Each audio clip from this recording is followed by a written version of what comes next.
Hi everyone, today my dad and I are going to be talking about budgeting and cash flow. So Dad, what are your top tips for creating a budget and managing your cash flow? Right, well, I think the first thing to note is that which can be recorded can be improved upon. So you've got to have one, you've got to be in the game.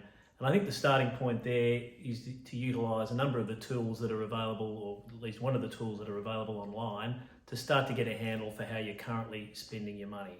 So Sherlock Wealth, as you're aware, has a wealth portal where you can obtain, for free of charge, you can obtain access to linking your bank accounts and then starting to categorise your transactions and getting a bit of an understanding for where it is that your money is currently going.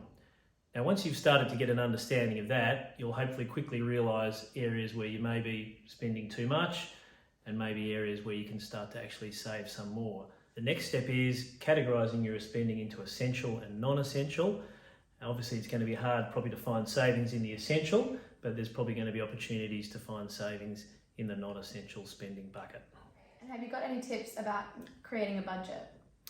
Sure. So once you've had a bit of a look at how you're spending your money, I think the first thing in creating a budget is to actually have an end goal in mind, an objective.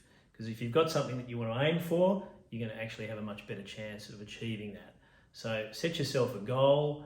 You want to save for a holiday, you want to save for a deposit for a house, or something big like that, and then look at particularly that non-discretionary bucket and work out where you can find some savings in there that can be redeployed towards these particular goals. So Dad, you've spoken a lot about essential and non-essential spending. Can you clarify what those mean and what each of those could include?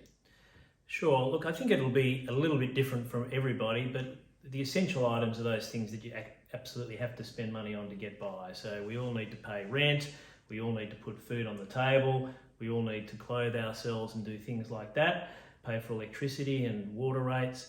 But then the non-essential are some of those other things that we do over and above that where we like to spend it, but we don't necessarily have to spend it. So do you need to be having the 2 coffees a week? Do you need to be spending as much as you are spending on clothes? Do you need, we all need to go out, but do we need to be going out as much, or do we need to be spending as much as we're, going out as what we currently are?